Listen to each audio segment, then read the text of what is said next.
Welcome back, Focus Learners. Today, we're taking all that financial anxiety you might be holding on to, and we are transforming it into total empowerment. In this explainer, we're cutting right through the noise to bring you a definitive 10-law blueprint for financial mastery. This isn't just theory either. It's derived directly from the minds of top financial strategists and behavioral experts. We're literally going to build your financial house from the mental foundation all the way up to the investment roof. So let's just get right into it. Look at this quote right here. Jay Shetty really hits the nail on the head. He says, "You're not bad with money, you were just never taught how to use it." If you've ever felt overwhelmed by your bank account or, just anxious about debt, I want you to drop the guilt right now. Seriously, let it go. We were all taught how to earn money, sure, but most of us were never taught how to actually grow it. Financial literacy is a learned skill. It is not some innate talent you're just born with, and it is completely within your power to learn it today. Okay, let's dive into this. We're going to tackle this journey across 6 distinct phases. 1. Reprogramming your financial mindset. 2. Mastering the money mechanics. 3. Conquering high-interest debt. 4. The wealth multiplication engine. 5. The smart investment sequence. And finally, number 6, generosity and true abundance. All right, phase 1, reprogramming your financial mindset. Because before we even look at the math, we absolutely have to fix the mindset. So Jay Shetty beautifully maps out our relationship with money using psychological attachment styles. It's fascinating. Right now, you might be avoidant, meaning you literally refuse to look at your bank statements. Or you might be anxious, where you do look, but you're just constantly stressed out by them. Our goal here is to move you over to a secure state. How do we do that? By taking internal control. It basically means realizing that your own decisions, not your current salary, are what actually predict your long-term financial well-being.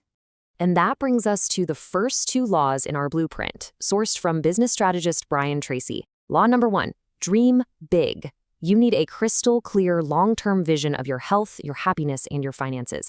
And hey, write it down. Writing it out turns those abstract thoughts into a tangible action plan. Then, law 2, take responsibility. You have to act like the boss of your own life. You've got to take 100% responsibility for your financial habits and just stop blaming external factors if you really want to rewrite your programming. And this brilliantly illustrates our next point. To put those first 2 laws into practice, we actually need to pull forward law 9 of our blueprint, overcome the fear of failure. Tracy points out something so true. It's not the actual failure that holds you back. It's the psychological anticipation of it. Anticipating failure completely paralyzes your thinking. Taking cautious, deliberate action, even when you're terrified, is what builds unstoppable financial courage. Moving right along, phase 2, mastering the money mechanics. Now that our mindset is locked in, let's talk about the physical reality of money. First up here, you need to be aware of a massive, massive trap known as Parkinson's Law. As Brian Tracy explains it, this is the rule that your expenses will always rise to meet your increasing income. If you don't have mechanical discipline, making more money simply means spending more money. It's like this mystical force that makes your year-end bonus instantly vanish into a nicer car lease, right? Without a system, you'll never escape the cycle. To beat that trap, we invoke Law 3, budgetary discipline. Leadership expert Frank Nicholas points out that you can very likely cut 30% of your unnecessary monthly expenses just by auditing your life. And guys, the neuroscience behind this is absolutely fascinating. Reining in your impulsive spending actually strengthens your prefrontal cortex. That's the logical, planning part of your brain. And at the same time, it calms down the amygdala, which drastically reduces your chronic financial stress. How cool is that? So the crucial point here is implementing Law 4. Pay yourself first. Jay Shetty calls this building a freedom fund.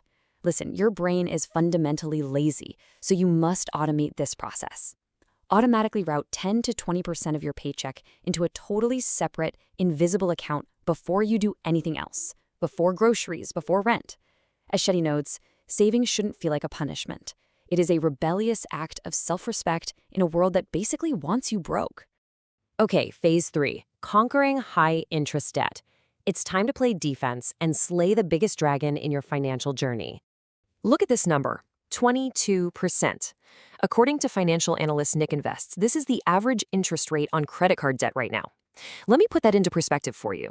Carrying debt at 22% interest is literally like running a marathon with a backpack full of heavy rocks. It is financial cancer.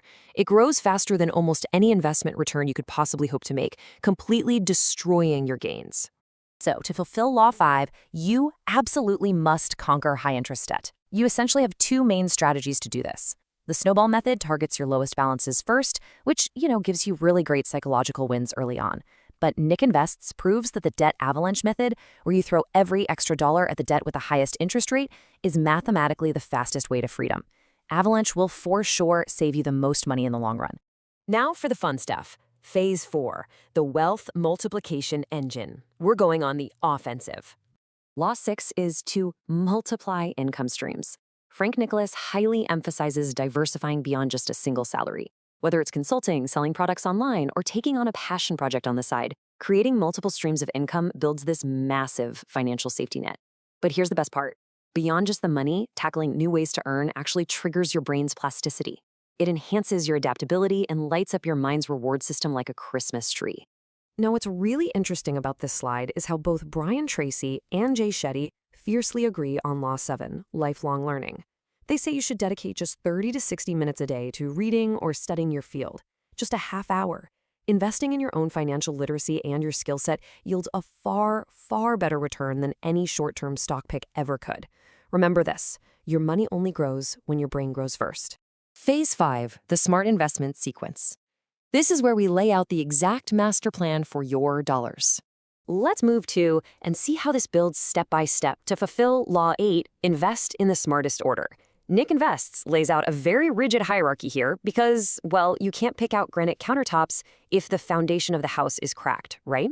Step 1, build an emergency fund of at least $1,000, eventually scaling up to 3 months of expenses. Step 2, grab that free money by getting your full employer match at work. Step 3, crush that high-interest debt we just talked about. Step 4, maximize your IRA and HSA to shelter your money from taxes. And finally, Step 5, maximize your 401k. Okay, let me share a massive insider secret hidden right in that sequence, the Health Savings Account, or HSA. Nick Invests calls this the ultimate hidden wealth vehicle. It's basically a financial Swiss Army knife with a triple tax advantage.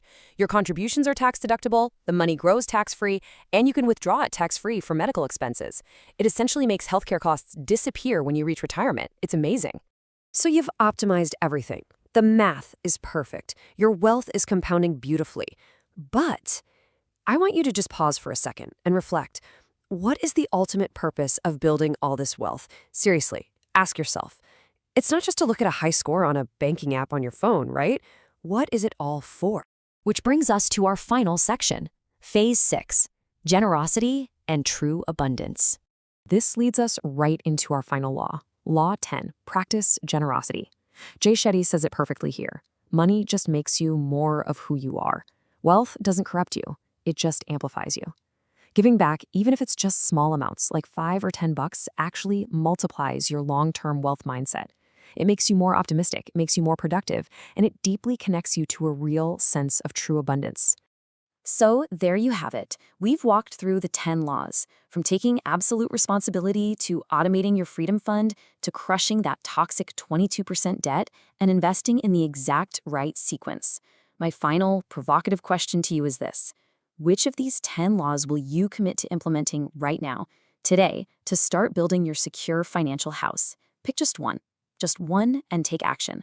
Thanks so much for learning with us on this explainer, and we will definitely see you next time.